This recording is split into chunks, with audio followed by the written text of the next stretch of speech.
We live in the most connected time in human history. Billions of smartphones, apps that let you text, call, or video chat anyone, anywhere, instantly. Social media that promises to keep us closer than ever. And yet, people have never been lonelier. It's one of the great paradoxes of modern life, surrounded by connections but starving for connection. Across the world, loneliness is skyrocketing. Surveys show that in the US, more than half of the adults say they often feel lonely. In the UK, they literally appointed a minister of loneliness. In Japan, there are whole industries built around renting fake family members just so people don't feel so alone. So, what's going on? Why is loneliness exploding in an age of constant communication? Is it technology's fault, capitalism, culture, or is something deeper happening inside our brains?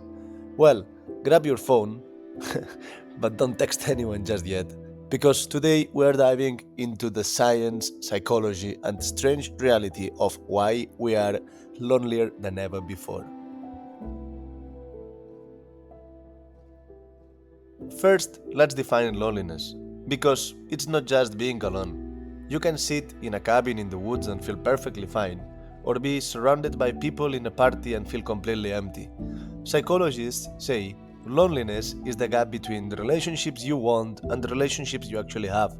It's like hunger. Hunger tells you that you need food. Loneliness tells you that you need people. And just like starving, being socially starved literally hurts your body. Studies show chronic loneliness increases your risk of heart disease, dementia, depression, and even early death. In fact, researchers say loneliness is as dangerous for your health as smoking 15 cigarettes a day. So, if loneliness is this deadly, why are we facing a global epidemic of it? Loneliness is not new. Humans have always felt it, but something has changed in the last 50 years. Back in the 1980s, researchers asked Americans how many close friends they had. The most common answer? 3. By the 2000s, the most common answer had become 0. Think about that. The average person went from having 3 best friends to none in just a generation. And this, it's not just in America. From Europe to Asia, reports of loneliness are climbing. It's not just an individual problem, it's a public health crisis.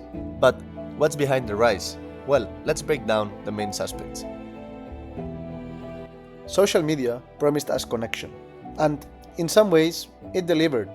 You can talk to a friend across the world instantly. You can keep up with people you would otherwise lose. But here's the catch: digital connection is not the same as real connection. Liking someone's picture is not the same as sitting with them when they cry. Instead of making us closer, social media often make us feel lonelier. We compare ourselves to highlight reels or other people's lives and feel like we are missing out. Studies show heavy social media use actually increases feelings of isolation. And dating apps, they give us the illusion of endless choices, but leave many people more frustrated and disconnected. It's like eating junk food, lots of calories, no real nutrition. Social media is the junk food of connection. All these facilities that looks like social media give us to communicate with people through messages, likes, or dating apps make it much more harder to then, in real person, be able to communicate in the right way with them. So, at the end of the day, it's taking us more than giving us.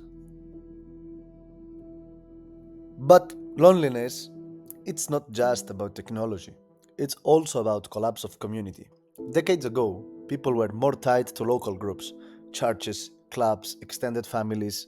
This gave people built-in connections, a sense of belonging. Today, many of those structures have disappeared. Religion is declining. Clubs and civic organizations are shrinking. Families are smaller, more scattered, more fragile. Instead of villages raising children, it's individual people struggling alone. Instead of knowing your neighbors, you might not even know the person living next door. Humans evolved to live in tribes, but modern life turned us into isolated units, and our brains haven't caught up yet. Another factor is work. We work more hours than ever, often in jobs that demand flexibility but offers no stability. Gig work, remote work, precarious work, it leaves people disconnected from coworkers and communities. And in cultures that glorify hustle and productivity, loneliness is almost seen as a badge of honor. I don't have time for friends, I'm building my empire. Sounds inspiring, until you realize human can't thrive on money and career alone. When your identity is only tied to your job, what happens when you lose it? Or when the laptop closes? For many people, the answer is silence.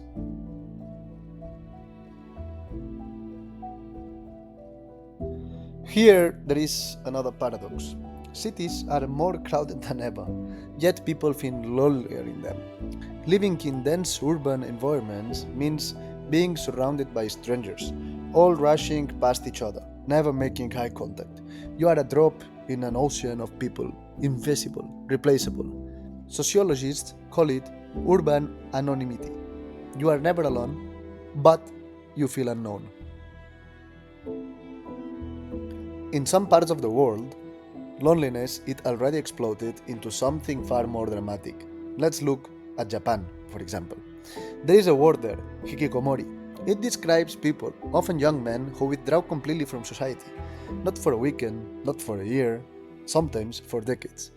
They lock themselves in their rooms, cut contact with friends and family, and live entirely indoors. The Japanese government estimates there are more than 1.5 million hikikomori today, and the number keeps rising. Entire business have emerged around this phenomenon. Companies send rental sisters or counselors to knock on doors trying to coach these people back into the world. But for many, the isolation is permanent. In the United Kingdom, the government created something unheard of, a Minister of Loneliness. Yes, a real cabinet position dedicated to tackling the problem, because research showed that more than 90 million people in the UK reported often or always feeling lonely. That's almost 1 in 7 people. And in the United States, doctors are increasingly prescribing social activities the way they prescribe medicine. You go to your doctor for high blood pressure, and instead of or alongside pills, they tell you join a group, volunteer, play sports, reconnect with friends.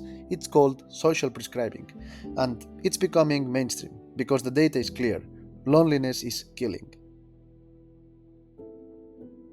So, is there any hope?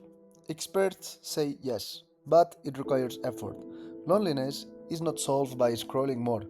It's solved by real, messy human contact, eating with friends, joining communities, talking face to face, even small connections.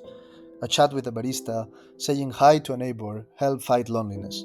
And maybe the biggest step is admitting we are lonely, because once we name it, we can fight it.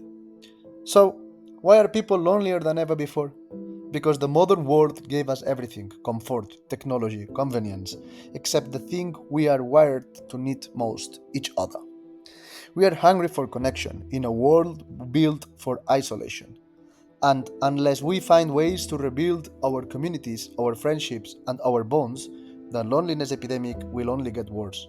But what about you? Do you think technology is to blame? Or is it loneliness just the price we pay for modern life?